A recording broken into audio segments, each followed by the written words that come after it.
All right, we got a great show. Muhammad Yunus, John Meacham, Simon Johnson are going to be joining us a little later. But first up, she is an Oscar and Grammy-nominated musician who runs her own record label and whose current big hit is Paper Plane from Slumdog Millionaire, M.I.A. Hey, great pleasure to meet you. Thank you for having me. Sit down. You look great. You look like you lost the baby weight. I think the last time probably all of us saw you was at the Grammys. When you were, I don't think I've ever seen anything like that.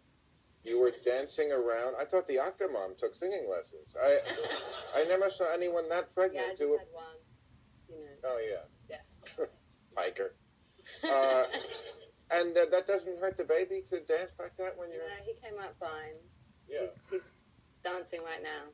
I've left him at home rehearsing. So maybe this will start a trend among women who are very pregnant. Well, hopefully we'll get more women in the game. You know, we can start there. So, you know. In the game?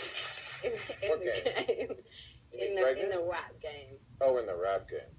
Well, you're a great rapper. I don't think a lot of people are going to compete with you on that score. But I know you're here because there's a big issue of your home country, which I must say probably most Americans are not very familiar with. I mean, Americans are navel gazers. They're very self-centered, and they're narcissistic, and they don't know a lot about other countries. Half of them can't find Europe on a map, and not a I'm lot. not sure that's the Americans, though. I think that's the American not media. our audience. These people are brilliant. There's like... Yeah. But you're from a country, Sri Lanka, which was in the news today big time. But when I was a kid, it was known as Ceylon. Anybody remember Ceylon? You remember when it was called Ceylon? Yes. I think during my time that I've lived there, Sri Lanka became like a recent change, the name of it. But yeah, it's interesting that in the recent events that it hasn't found a headline slot in the American media, you know.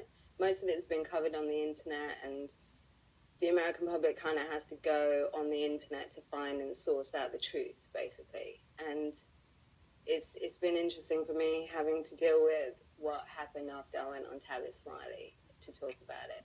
So, well, let's set it up for people who don't know what Sri Lanka is. It's the island that's off the southern tip of India. If India was Italy, Sri Lanka would be Sicily. It's true, but I think in the news, I think people are aware that there's been... I think now people know what Sri Lanka and where Sri Lanka is and what's going on there. Like... Oh, I think you give us too much credit. All right, guys. But, Civil War has come to an end. Right.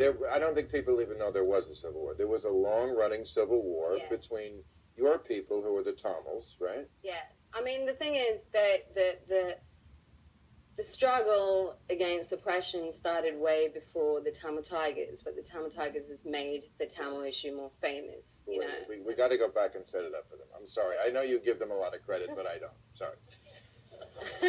The Tamils are there. I give them a lot of credit. Okay. The Tamils are the ethnic people. They're a minority on the island. Yeah. I think this should be interesting. About 20% of the country. Right. It should be interesting to people because this is a country of minorities. We've had our own issues with minorities, and there are minority issues all over the world. Northern Ireland was a minority issue. Israel obviously has that issue. The problems in Rwanda. The Sunnis and the Shiites in Iraq. It's the same thing all over the world. There's a majority, there's a minority. Sometimes the minority gets into power. It creates vengeance feelings among the other people. And this is sort of what happened there. The Tamils... The government of Sri Lanka is majority Sinhalese. Right. You're the minority. Yeah. And you were fighting for your rights? Yes.